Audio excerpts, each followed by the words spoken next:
is Joy News Prime.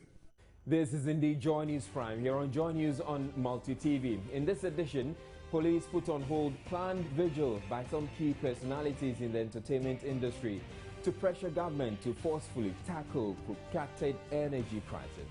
But lawyers for the organizers insist they intend to go ahead with the event. President Mahama and his Ivorian counterparts hold face-to-face meeting in Geneva over a maritime boundary dispute between the two countries, the first such encounter at a recent tribunal ruling on the matter. Meantime, nurses at the Kaneshi Polyclinic here in Accra are using torchlights to deliver pregnant women.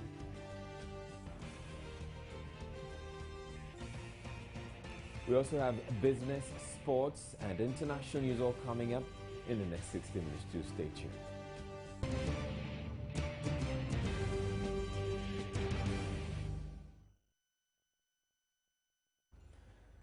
Acting Director General of the Ghana Education Service, Jacob D. Kaur, says in order to tackle the falling standard of education in the country, the Ghana Education Service is set to roll out a new system of performance assessment that could see a number of managers of the country's educational institutions either promoted or demoted. Under the system, education managers will be required to sign performance contracts as a tool to address the falling standards of education in the country. Jacob D. Komade was speaking at an education forum in Wa. It's unfortunate. If you move out during school hours, you see that some teachers have abandoned the classes. They are busy drinking, alcoholism. During class hours, instead of teaching, you go to the classroom, teachers are eating in the presence of children while teaching. Teachers are receiving mobile phones. What type of unprofessional conduct is that? And head teachers look on unconcerned. You have the power. Just take your pen and write, I can no longer work with Mr. A, . Don't add any region. Send it to a district director or the regional director. That person will be transferred or sanctioned. We have all the procedures that are there for us to exert our authority, yet we are not doing it. I remember those days. Who dare you? The head teacher, when you see him, before you see him, you being the teacher, you even like to give way. He has a lot of honor, despite the fact that their salary was not even enough. But why is it that today we have enough salary and we do not command respect? He questioned the commitment of teachers in public schools against their counterparts in private schools who are mostly untrained. I want to ask this question. I do not understand why pupils in P3, P4 cannot read a two-letter word. For example, it, in, is, go. I do not understand. It's still a mystery which will have to be unveiled for me to understand. Remember, in the Catholic Church, we have a lot of mysteries, and I believe in mysteries. I want to ask another nagging question. Why is it that in private institutions, the students are performing very well at the BECE and the WAS, but in the public institutions, our students are not performing well, despite the fact that they have trained teachers? I think the question lies on one thing: supervision. We are compromising supervision because of our relationship with our staff, because we think they are family members. We should not insist in doing the right thing or insist on principles. If our teachers did not teach us, where would you have been? Educationist Anis Hafa says stakeholders in the education sector would have to do more to address the falling standards. He was responding to the directive announced by the Ghana Education Service that managers in the education sector would soon have to sign a performance contract, which will be used as a basis for their promotion or demotion. Anis Hafa believes performance contracts alone will not address the issues. He also talks about supervision, which he says must be prioritized and right structures put in place to enable teachers give off their best. In this country, I would suggest that not only do we have the performance contract, the key is supervision, and the key is structures that will make the teacher successful. It's the practicals that really where people find the difficulties in. So what I'm saying is that in this day and age, you have to begin to introduce computers to do a lot of the work that ordinarily were handwritten. And I mentioned the schemes of work, the weekly forecast, all that has to be computerized. So all that will help with supervision. We cannot be efficient in 21st century without technology.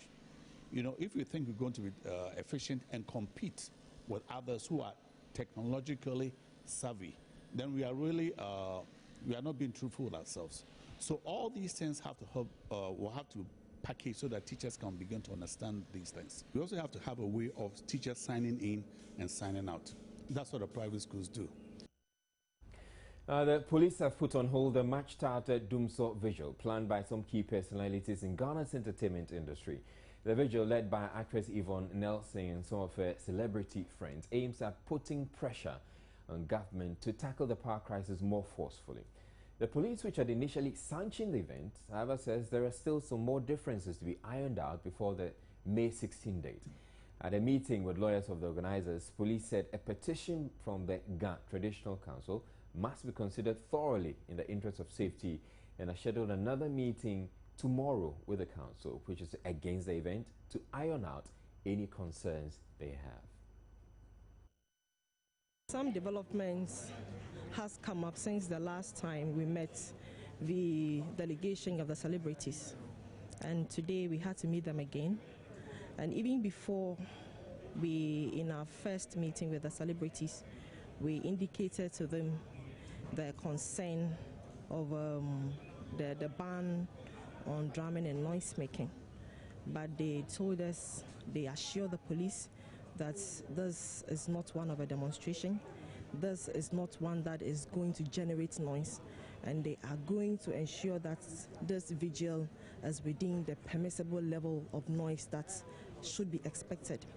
And today we had to invite them again due to the letter we received from the Ga Traditional Council. Things stand now, the celebrities don't have the police permission to go ahead with the demonstration. For now, we have not finalized arrangements. So they don't have permission? We have not finalized arrangements. No, we want to be clear, without any ambiguity, they don't have permission. No, if you don't finalize arrangements, how can you go on a demonstration? We need to finalize it. There are certain developments coming. There are certain dynamics. So these issues must be addressed. So when we address them, then we can give the go-ahead finally. That is why I said we have not finalized arrangements yet.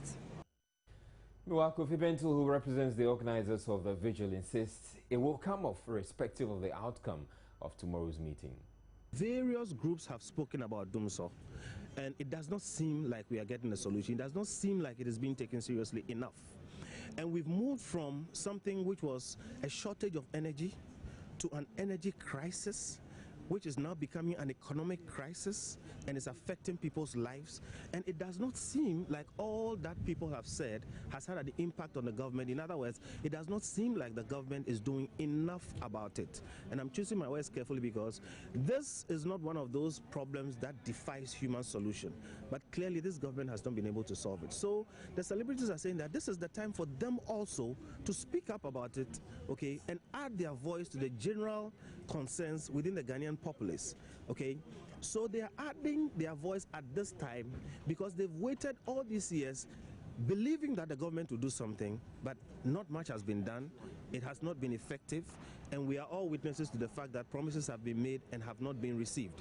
So what you are calling frustrations indeed are in a certain sense frustrations, but they have led to the achievement of the goals of this vigil even before the vigil. The whole essence of this vigil is to make sure that this issue of Dumso becomes front and center, and that the government sits up and takes notice of the fact that people from the highest to the lowest, from managing directors to anybody below, you know, poverty line, is affected by this thing. And we want it to become important to them as it is to us, so they will sit up and do something about it. So yes, in a sense, it's a bit frustrating because it's a democracy, and there's a quotation that those who make peaceful protest impossible make violent revolution inevitable. And it's therefore not too good that you get all these kinds of resistances when citizens are purporting to embark on a peaceful and lawful civil action. If you do that, what other avenue do you leave them with to vent? Well, as the police and the organizers of the vigil haggle, organizations are taking a hit. Businesses are taking the fall. State broadcaster, the Ghana Broadcasting Corporation, has cut back its transmission hours as a result of the protracted energy crisis. Director General Major Albert Donchebe says this is because the cost of operating 24 hours has become a burden on the finances of the station. The corporation will consequently end transmission at midnight and resume only at 4:30 a.m. The decision comes even as lots of businesses struggle to cope with the extra cost of running generators brought on by the worsening power situation. Major Don Chebe tells Joy News GBC cannot continue to spend unbudgeted funds on generators. Reduction in our hours of transmission is no different from what multimedia is doing. I'm aware that you've also reduced your hours of transmission, and the common problem is the same problem, that we cannot run generators for so many hours. Our generators are breaking down, and the cost is obviously unbudgeted for and is putting a strain on our operation. So in the interim, we have reduced our hours of transmission. That is all. There's no layoff anywhere. Just like in your organization, the only reason why we have reduced our hours of transmission is the power situation. That is all. It's an abnormal situation which calls for abnormal actions. That's what we've done. Our workforce is still the same. Nothing has happened to it, and there's been no discussion whatsoever in respect of any layoffs. Now, several other companies have gone down that road as the energy crisis continues to bite. Here at Multimedia, as you just heard, the decision was taken some weeks ago. Elsewhere, the of the generator at the Kaneshi Polyclinic here in Accra has compelled nurses there to use torchlights to deliver pregnant women of their babies. The health officials and patients rely on lights from phones and torches to administer health care anytime the area is hit with a power outage. Joy News' Kwete Nate reports. At 10:45 p.m. here at the Kaneshi Polyclinic, it's pitch dark. But through the darkness, I see dozens of patients and relatives fanning themselves. It's hot in the wards, and the heat is unbearable. The only source of light here are from phones and torches moving back and forth in the wards. While I speak to a patient on the stairs of the maternity ward, I hear screams from a pregnant woman in labor. Francis Kench is a patient and witnessed how nurses used a torchlight to deliver a pregnant woman of her baby. I came here because I wasn't feeling well, so I needed to come and check what was going on. When we got here, we realized there was darkness everywhere. So in our presence, the lady was rushed in.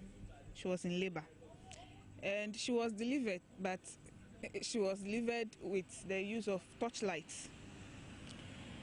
Although she delivered safely, the woman was caught during the delivery, so she was supposed to be stitched.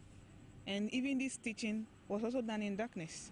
This is because the only generator serving the hospital does not work. It's old and cold to the touch.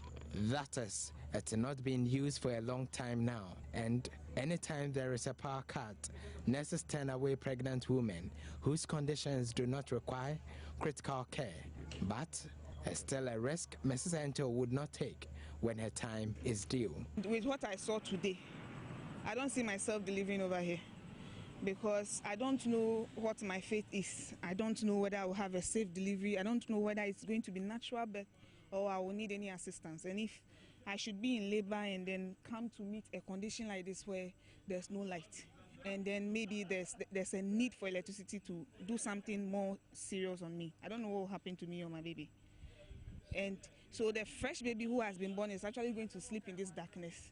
But this baby may not be the only little man to endure such an unpleasant welcome into the world at the Kaneshi Polyclinic. For Joy News, Kwete Nate, Kaneshi. The authorities at the Kaneshi Polyclinic have declined our request for an interview on this particular matter. But elsewhere, the Ketu South Municipal Hospital, which is the only government health facility serving Aflao and its surrounding communities, is congested. It has been the main referral center for smaller health posts in the municipality.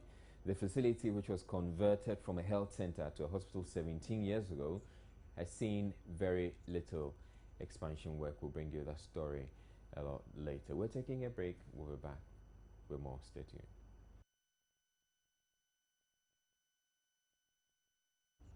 Some residents in Tema Community 4 have vowed to forcefully take over a recreational park which the Tema Metropolitan Assembly has prevented them from using in the last 5 years. The group says the park is the only recreational emergency convergence point in the area. They maintain they will resist any attempt by the Tema Metropolitan Assembly to sell the land. Johnny Felix Akoyam has been speaking with some of the aggrieved residents. Thank you. As you see rally behind me, this park has been a fallow park which is attached to the community just by the estate management principles. So automatically here is the place that we have been playing ball from our infancy till it started growing. You know, days and these things are changing. So it become complex center, funerals, weddings, etc. As I know, we've copied to the MPs because you know they are part of the top hierarchies or whatever it is. Now we even gave it to the then assemblyman. Now the assemblyman concept is not working, but then with respect, honor, as you see red banners, anything could have happened as at yesterday. But then since we turn right into the appropriate quarters again. If you say anything could have happened, what do you mean by anything could have happened? Yes, we could make the people, some of the rank leaders, I could say they break the cars should start parking in there. Any funeral should come on over there. They are depriving us of a lot of things. That should be, I mean, that will amount to lawlessness, don't you think so? Well, that's why I say it is not me. The masses are saying, so I had to calm them down. The site plan of this area, do you know for a fact that this place has been designated for recreational activity? I don't know, and I don't want to know. This issue can be resolved just for them to release the place for us. They have no any alternative. Let me say it again. They have no any alternative that they will use the place simply because it is not only this place that we are fighting for. We have branches all over here up to Committee 7, 8, 9, and so forth. The Tema plan has got a place for car park, it got a place for children to ground, and everything. And we, the residents around here, Republic electoral area, this is our place. So they have nothing to tell us about it. If they want to put even a single structure, we are not going to accept that because they are going to fool us. We just want the place. Our car park, if the cars are to park and we pay revenue to them, it is understandable. Because we cannot say we will use it there as our car park without contributing something to the Tema Development Corporation or other the TMA. We accept that. But for them to say they will not allow us to use the place, it is a lie.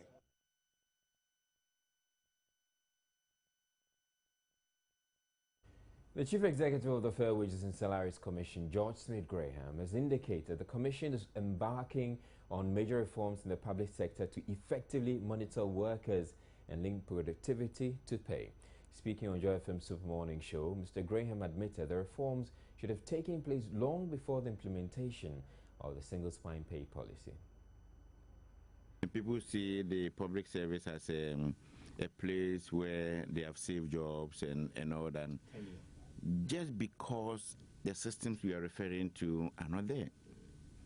And if the systems are not there, how then do you sanction the person? What target did you give to the person from the beginning for you to come back and say you didn't even perform the target?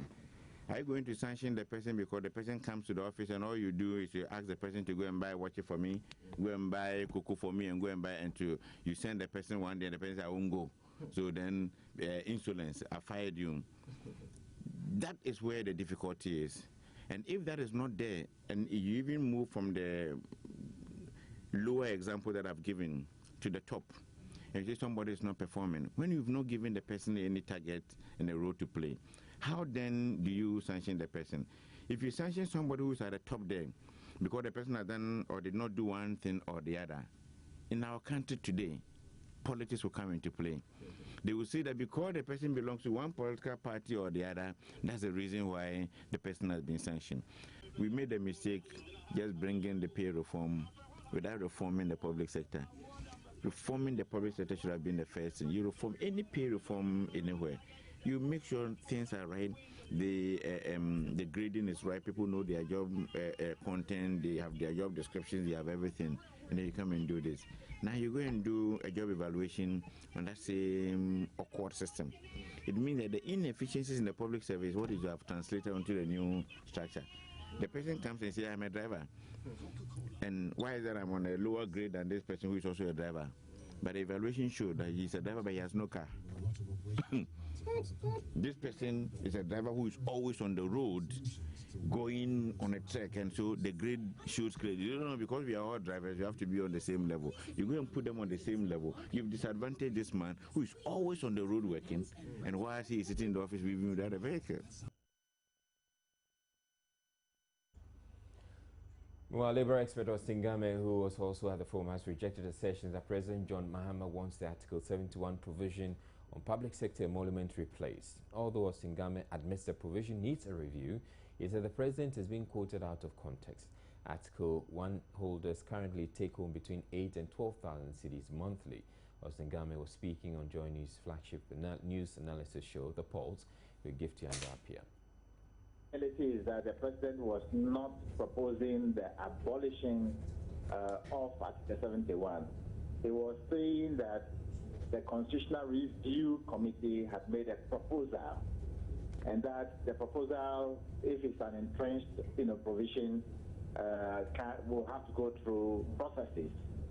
In the meantime, he is seeking the help of organized labor, and indeed the tripartite for that matter, in taking a second look at this. Do we have to put in place, as a nation, a commission, an independent emolument commission, which was actually proposed also in the welcome address or statement by the Fair Wages and Salaries Commission CEO. Okay, so he was just echoing what that commission had said. That is it. I have heard too many stations, everybody playing it in different directions and taking it out of context. That was not the issue.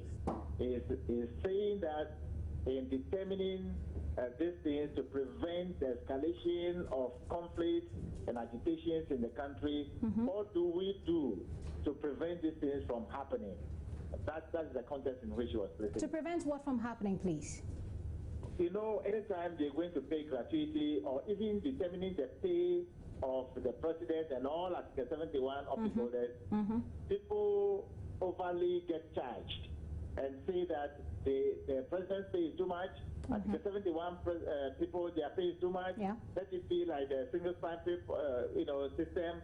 So what do we do? That was the thing he was throwing to the committee, the groups in the meeting.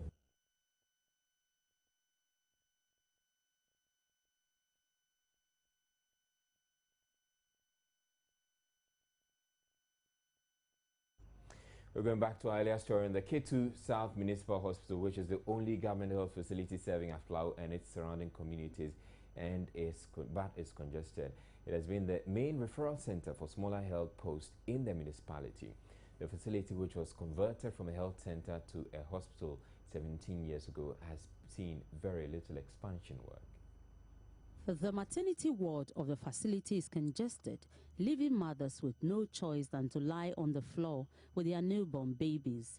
Due to lack of space in the labor room, a delivery bed has been placed in the washroom. The hospital recorded over 2,500 births in 2014, with an estimated number of 7 to 10 babies delivered daily. The hospital's children's ward is also in a similar situation, with beds provided on the corridor.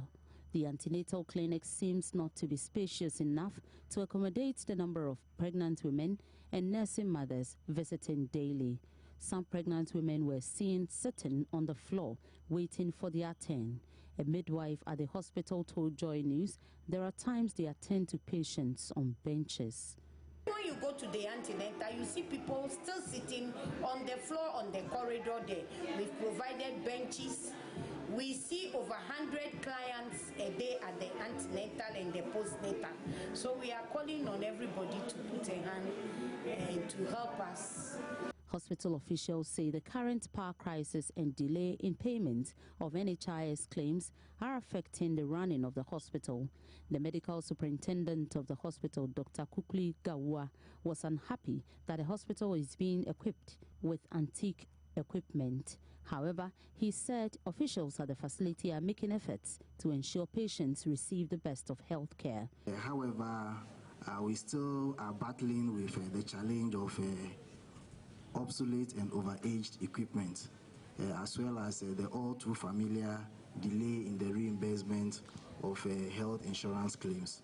Meanwhile, the humanitarian missionary of the Church of Jesus Christ of Latter-day Saints has partnered with the Ketu South Municipal Health Directorate to boost healthcare delivery by presenting medical equipment worth 200,000 Ghana cedis to 9 health facilities. The items include incubator, sterilizers, delivery beds, glucometer, BP meter, among others. We're taking a break now, but we have business news coming up. Don't go away. It's now time for business news, and Atani Delali is here. Hello, Israel. Good evening to you. Good evening, Israel. All right, take it away. All right. My name is Atani Delali. Ghana has been banned from exporting fish to the European Union market. The ban follows a yellow card shown Ghana by the European Commission after the body expressed concern about increased incidents of illegal, unreported and unregulated fishing by Ghanaian flagged fishing vessels. Ghana could be losing as much as $1 billion in annual revenue from EU markets if the ban is enforced. But Deputy Minister for Fisheries and Aquaculture Development, Benita Senokitidua, says government is putting measures in place to address the challenges in the sector and possible lifting of the ban in the next 2 months. With the illegal fishing, there's an enforcement unit that is making sure that our fishermen do the right thing. If you realize, even because of the illegal, unregulated, unreported fishing methods we use, our fish from Ghana has been banned to the EU. But because of the measures we've put in place, we've amended the Act. We are putting together a management plan. You know, because of all these steps we're taking, we've launched the enforcement unit that goes around to make sure they are doing the right things. It is a difficult situation. We are doing our best, but we are also urging the fishermen to also help us.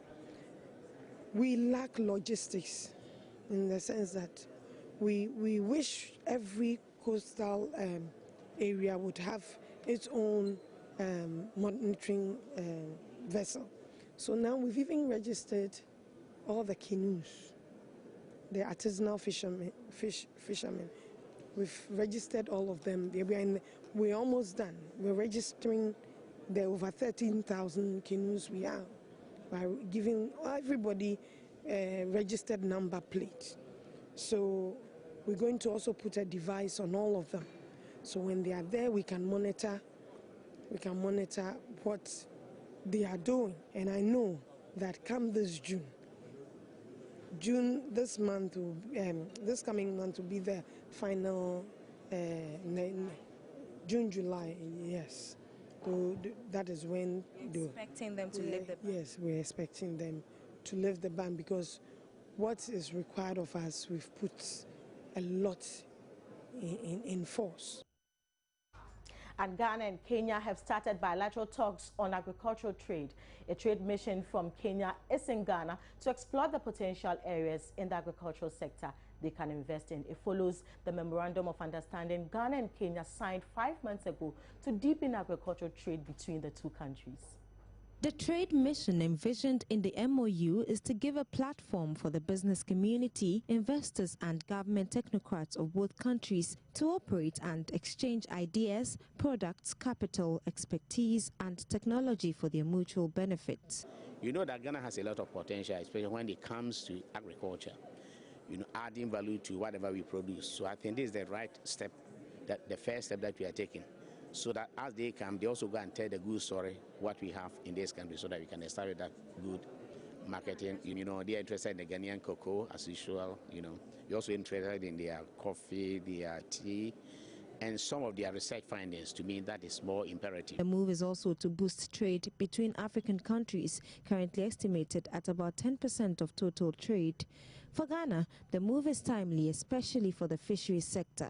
With our fishing industry, we have challenges, and they also are doing a bit well in their industry. So we'll learn, see what they are doing that we are not doing, seek technical support when it's needed, for them to come and teach us and let us know how to improve upon our fish stocks. Because as a country, our fish stocks are depleting every day because of the illegal, unregulated, unreported fishing practices. Ghana and Kenya will be in discussions for 2 days, after which the two countries will settle on the sectors to mutually invest in. And some oil analysts have said that the goal of the local content bill cannot be achieved if government does not solve the current energy crisis. Speaking to Joy Business, an oil and gas analyst in Kunima Santientri says governments must be realistic with its targets considering the current economic crisis the country is faced with. And if you look at the Local Content Act or bill that was passed by Parliament, there's all these ambitious targets that have been set, and we're in 2015 now. We've got only 5 years, basically to achieve like 90% local content participation. And if you look at the economy as a whole, where we have a very low industrial base, very low capacity, there's a lot of financial constraint in even accessing credit, then it becomes very difficult, for anybody operating within the industry to ensure that their operations go as per plan. As a country, we have a very low industrial base, right? As a country, we're still trying to develop the manufacturing sector. We have a lot of issues now with access to energy, right? And so if I am a supply chain company and I've got an order from Talo to produce some equipment for them, but because there's no electricity, I'm forced to curtail that, then there's no way I'm ever going to make that. And so when you add all the industries in the industry and together into the lump sum or the cumulative, you would realize that it's just not possible to meet the 90% thereabout local contents that the government talks about. So that's how we wrap up with business. My name is Atani. But are you a fan of Kelvin Prince Boateng? Well, he's been suspended. For details of that and more, George Addo Jr. is standing by with sports.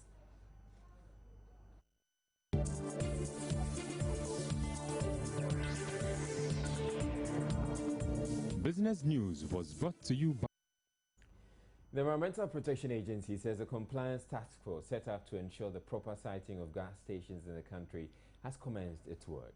The executive director of the EPA told Joy News gas stations found culpable will face the full rigors of the law. The move follows a recent incident of an unlawful siting of a gas station which exploded and killed 2 persons at Dansoman in Accra. They are in the field today monitoring all those operations. So we would soon have a report on that. But I would say that a number of government agencies involved in the siting of oil companies or marketing field, the fuel stations. So that's a guideline that we follow. They are going to the field to find out whether they have complied with those guidelines. If they have not, the various institutions will take the appropriate action. It started and it will continue, we will not stop. It's one of the areas that EPA has started working on rigorously.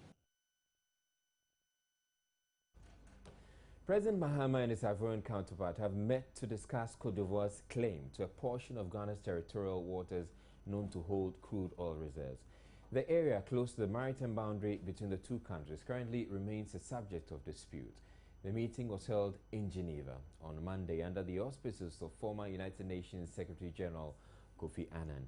A joint communique issued after the meeting stated, following the recent ruling by the Special Chamber of the International Tribunal for the Law of the Sea, ITLOS, on a request for provisional measures, the two presidents, true to the mutual vision of regional integration, have decided to engage in a process aimed at achieving cooperation as prescribed by ITLOS. There was, however, no suggesting that an agreement had been reached as per the dispute. Rather, the communique stated that delimitation of the border remains the objective of the parties. The two presidents, however, reiterated their commitment to promoting discussions that favor regional integration for the benefit of their respective countries. The International Tribunal for the Law of the Sea only recently ruled on an injunction sought by Côte d'Ivoire to stop Ghana from carrying out any exploration and exploitation activities in the disputed area, an application which could have cost Ghana development of the 10 oil field, the country's second oil field, expected to produce first oil by June next year. The tribunal, however, gave Ghana the go-ahead, even though it imposed certain restrictions. Moving on, the Kejetia Traders Association in Kumasi is accusing city authorities of underhand dealings in the registration of traders who will be occupying new stalls to be built in the redevelopment project there. According to them, the authorities are sidelining indigenous traders and instead registering aliens. At a news conference in Kumasi, the traders argued it is an attempt by the assembly to deprive traders of shops they currently occupy. Members are also challenging a decision by the Kumasi Metropolitan Assembly to demand an old identification card as a requirement for registration. Before the news conference, the agitated traders and transport unions accused the KMA of using police and the military to impede their efforts. They accuse the Assembly of showing bias and discrimination in the registration. Andrew Scoffey is a spokesperson. The project is a must-do project, and secondly, it must be done at all costs, even at the cost of unemployment, loss of capital, collapse of businesses, general hardship, street congestion, prostitution, destitution, pickpocketing, and the rest. Andrew Scoffey says Metropolitan Chief Executive Kojo Bonsu has served notice with deadlines for the transport union to evacuate, while traders remain in a fix. We humbly demand immediate intervention of the government to ensure proper implementation of things in order to keep sleeping dogs asleep. The Kejetia Lorry Station has been earmarked for redevelopment as part of the Kumasi Central Market reconstruction project. A protracted misunderstanding, however, rages between the traders and the KMA. Last month, the traders took to the streets to register their displeasure at the manner authorities were handling the relocation process. Up next, George Addo Jr. will be here with sports. All right, it's now time for sports. And George Addo Jr. is here. Good evening to you, George. And you have lots of interesting stories coming up in sports. You know, the most prominent one being Kevin Prince Boateng. And the fact that he's been suspended. Very, very interesting. With all that's happening in this club, we managed to speak to a great German journalist who will be telling us why he has been sacked. Not only that, of course, does it have to do with disciplinary issues? Yeah. I mean okay. I'll leave you to spill it all out. All right, thank you very much, Israel. Now, time to talk about it, and there we go. And Schalke have suspended Kevin Prince Boateng and Sydney Sam indefinitely following Sunday's 2-0 loss at Cologne. Ex-Ghana forward Boateng played 59 minutes of the Bundesliga match while the German winger Sam was absent. The club, managed by former Chelsea boss Roberto Di Matteo, blamed the lack of mutual trust and told both players they can find new teams. So what has contributed to the once-hailed stars' exit at Schalke? Here is editor of German sports magazine Kick-Taker Hadi Hazarich. Of course. Well, it's a question of law, I would say, because he isn't released till now. He isn't sacked. He is suspended. It means that he will not play the next two matches in Bundesliga, the last two games with Schalke. He will not train with the team, but suspension means that he is still under contract. So if he would be released, Schalke has no right to get money from another club. In kind of suspension, there is still the chance that they can earn some money when they will sell him. That's the explanation we have. So for this moment, 2 players are suspended. It's Kevin Prince Boateng and Sidney Sam, right winger. But Kevin Prince and Sidney Sam, they will not come back this season. What will happen afterwards, nobody knows. All right, now let's talk about some boxing now. Former IBF welterweight champion Joshua Clottey scored a clear-cut 10-round unanimous decision over Jorge Silva in the junior middleweight clash on Saturday night at the Minute Maid Park in Houston, Texas. The scores were 190 on 2 cards and 98-92 on the third, all in favor of Clottey. The Grandmaster, who is seeking to land another world title shot, tells Joy Sports Silva gave him a tough fight. Well, it's not easy because, the promoter, my promoter disappoints me by telling me that the guy is nothing, is nobody, and all kind of that. So it's like I did not prepare very well. The guy is going to surprise me because he's very strong, and I hit him with a lot of punches, hard shot, but he's still there. And he managed to survive the 10 rounds, but I win all the scorecards, all the 10 rounds. Sometimes you just you wanted to knock your opponent out. When you get in there with the guy that you realize that you're giving him all your shots and still there, you just have to manage and win. You don't have to be disappointed because at the end of the day, the win is all matters. We stay with some more boxing, and newly elected president of the Ghana Amateur Boxing Association, Gideon Korte, has immediately set his sights on helping the Black Bombers win medals at the All Africa Games. Mr. Korte beat other aspirant Eugene Nyako by 11 votes after grossing 27 votes. He brings a wealth of experience to Ghana Amateur Boxing, having previously served as a vice president and ambassador Ray Kwaku's administration, and also chairman of the Greater Accra Amateur Boxing Association. One of his biggest legacies as original chairman is organization of a weekly league competition which provided many boxers for the national team. Now, accused brother, we're talking about Adebayo and the ongoing soap opera between the Spurs striker and his brother Rotimi, whom he accused of theft, apologized for allegedly stealing personal items belonging to the footballer. In a series of posts on his Facebook page, Adebayo accused his brother Rotimi of stealing a shirt given to him by the late Mark Vivian Foe, a signed jersey belonging to Real Madrid legend Zinedine Zidane, and a $25,000 cotton necklace he bought for his mother. But in an interview with the BBC, Rotimi Adebayo said he was sorry for his actions and begged the brother for forgiveness. He's calling on the family to put their differences behind them and come together as a unit. And of course, let's talk about, a great in athletics. Haile Gebrselassie has announced his retirement from competitive running. The 42-year-old Ethiopian confirmed his decision after finishing 16th on the Great Manchester Run on Sunday. It brings to an end a 25-year career in which he dominated and won 2 Olympic gold medals, 8 World Championship victories, and set 27 world records.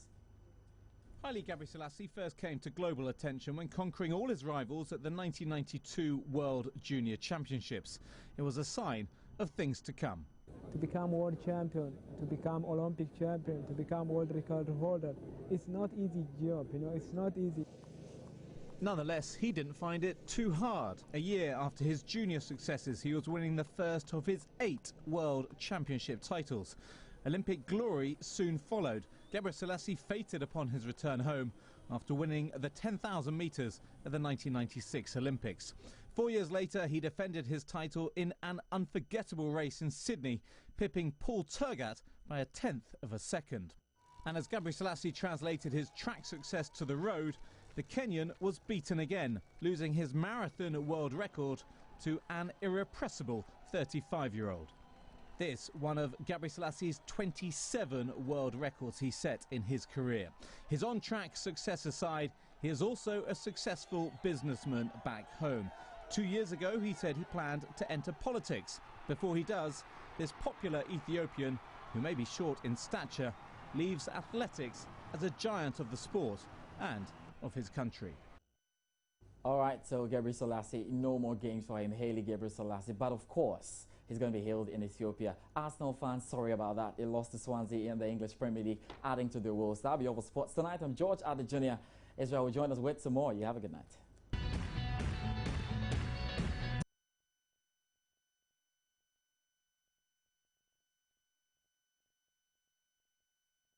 Today marks the beginning of the ban on drumming and noise making in the Ghana traditional area, a month-long custom that precedes the celebration of the annual Home War Festival. Typically, all activities that would disturb the peace are banned, including a vigil planned by some key personalities in Ghana's entertainment industry. The successful observation of the ban is, however, being tested by the realities of today's world. Case in point, the energy crisis, which makes generators a must-have. So guess what? The Ghana Traditional Council says the ban does not affect the very noisy generators all over town. Lord Harris Asare has more. This is the Circle Business Enclave here in Accra. Scores of shops have their gensets running because of the obvious doomsday. But you know, this is the least of the problems of the Ghana Traditional Council, as the spokesperson has actually come out to say that sounds from the gensets can be likened to sounds from thunder and lightning. Logically, if they are talking of a generator, what happens to the maker? When I say maker, I'm talking of God. What happens to God? If today it is raining and there are thunders are happening, is it not noise?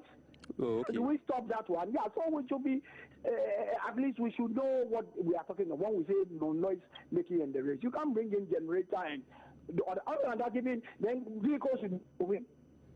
Yeah, he said that. So I'm thinking it means that sounds from the demonstration and vigil is actually going to supersede that of the sounds from the gensets I am hearing right now. I'll leave you to be the judge of that. My name is Lord Harris Asare, reporting for Joy News.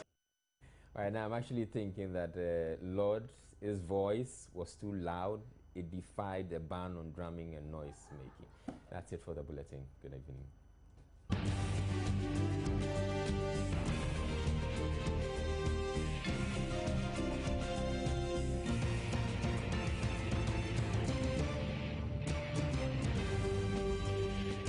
This is Joy News Prime.